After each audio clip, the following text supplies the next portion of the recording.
Halo saudara, dari Arlington, Virginia, saya Helmi Yohanes dan tim VOA kembali hadir dengan serangkaian berita Amerika Serikat dalam segmen Sapa Dunia.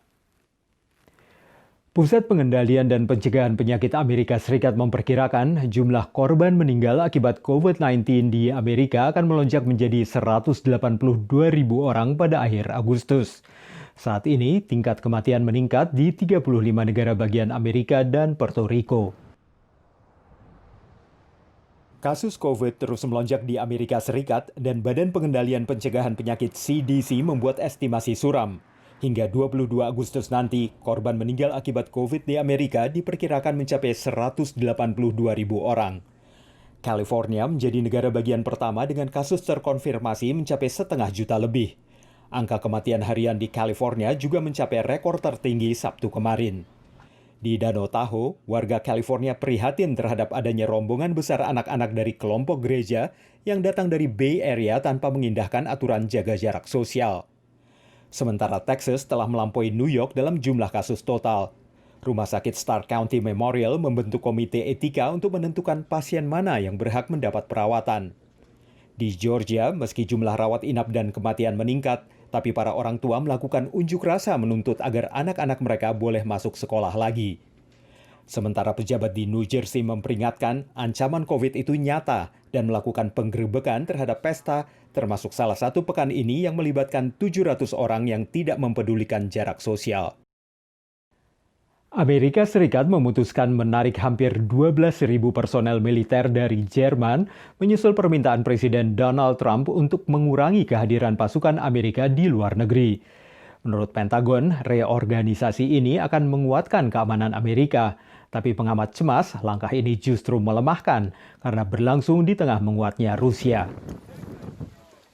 Amerika Serikat menarik hampir 12.000 pasukannya dari Jerman, termasuk memindahkan jet tempur dari pangkalan udara Spangdahlem ke pangkalan udara di Italia, serta pusat komando dari Stuttgart ke Belgia. Ini adalah reorganisasi terbesar sejak akhir Perang Dunia Kedua dan mencengangkan analis.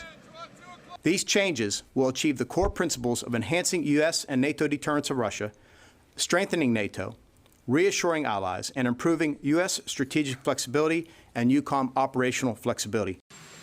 Tapi di Gedung Putih, Presiden Donald Trump memberi pertimbangan lain. But Germany owes billions and billions of dollars to NATO.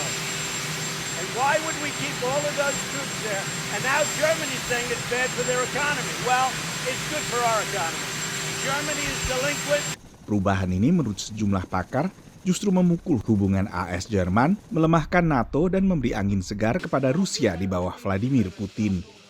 But any removal of U.S. headquarters in Germany, which have been there for decades, which are a cement in our relationship not only with Europe but with Germany, it just fundamentally undermines U.S. security interests. I think watchers are clearly surprised at the speed at which the administration is potentially moving forward. Sejak awal pemerintahannya, Presiden Trump dikenal cenderung kritis terhadap sekutu-sekutu AS di Eropa, termasuk Jerman.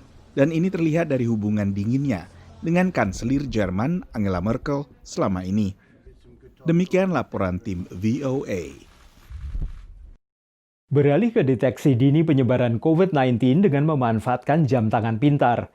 Para ahli sedang meneliti jam tangan pintar untuk kebugaran guna mendeteksi perubahan denyut jantung yang terkadang mendahului gejala serius COVID-19.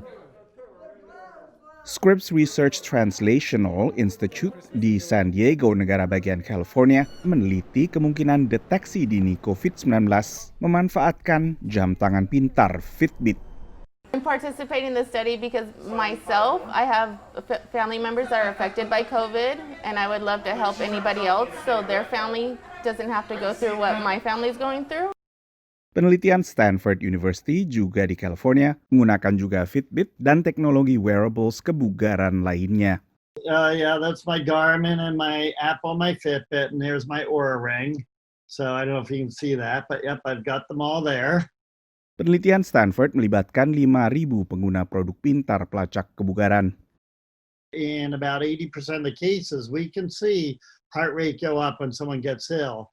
And what's powerful is that in at least 70% of the cases, it goes up before at the time they're symptomatic, meaning that we can see this heart rate go up before they realize they're ill. And in some cases, very, very clear, like the very first case we got, the individual was actually elevated 9.5 days before they were symptomatic. So 9.5 days, it's pretty clear they were running around ill and probably infecting other people without knowing it. They were, again, pre-symptomatic. So we think these devices are just very, very good for early detection. The median time is actually 3 days. Fitbit dan produsen wearables lain juga melakukan riset sendiri menggunakan data pengguna hanya bila mereka mengizinkan pemanfaatannya untuk riset COVID. Demikian laporan tim VOA. Meningkatnya jumlah kasus COVID memaksa sejumlah negara bagian Amerika, termasuk Texas dan Florida, membatalkan atau menunda fase pembukaan kembali kegiatan ekonomi. Hal ini menjadi tantangan tersendiri bagi warga diaspora Indonesia yang memiliki bisnis atau bekerja di kedua negara bagian tersebut. Sejumlah negara bagian yang telah membuka kembali aturan PSBB terpaksa menutup atau menunda pembukaan kembali. Tak tanggung-tanggung, pelonjakan kasus positif COVID-19 mencapai 1000% di beberapa negara bagian yang melakukan pelonggaran lebih awal. Dan di Miami-Dade County, tempat Bali Cafe beroperasi adalah wilayah dengan kasus terbanyak di Florida. Yang paling dipikirkan tuh masalah soal coronanya loh. Tapi kalau soal bisnis saya taruh nomor 2 lah. Penutupan kembali juga terjadi di negara bagian Texas. Andre Dinata, pemilik restoran Eurasia di Austin, Texas, harus kembali mengurangi kapasitas duduk restorannya. Customer udah merasa confidence dan balik normal sebenarnya. Andre pun harus kreatif dan inovatif agar tetap bisa menjaga penghidupannya. Jadi harus dirubah dari yang pertama dari menu. Nah, menu itu udah harus bikin yang family pack, family style. Jadi orang bisa tudonya, bisa buat share buat family. Dan harus dipastikan itu makanan pas sampai di rumah itu kualitasnya masih sama seperti di restoran. Jika restoran masih bisa mengandalkan pesan antar, industri taman hiburan yang ditopang oleh jumlah pengunjung harus meningkatkan kewaspadaan mereka. Pakai masker, terus maskernya tuh nggak properly gitu dipakai, cuma di mulut sama di dagu, tapi hidungnya kebuka. Bilang kalau harus negor, tapi in polite way. Dan tantangan untuk beramah tamah juga meningkat dengan berbagai alat pengaman diri. Udah gitu English kita Asian-nya masih Indonesia, udah gitu pakai masker, pakai face shield, itu salah satu jadi itu tantangan tuh. Dari Washington DC, Virginia Gunawan, VOA. Saudara, kami akan kembali dengan Sapa Dunia Senin depan. Terima kasih atas perhatian Anda. Dari Arlington, Virginia, saya Helmi Yohanes dan tim VOA.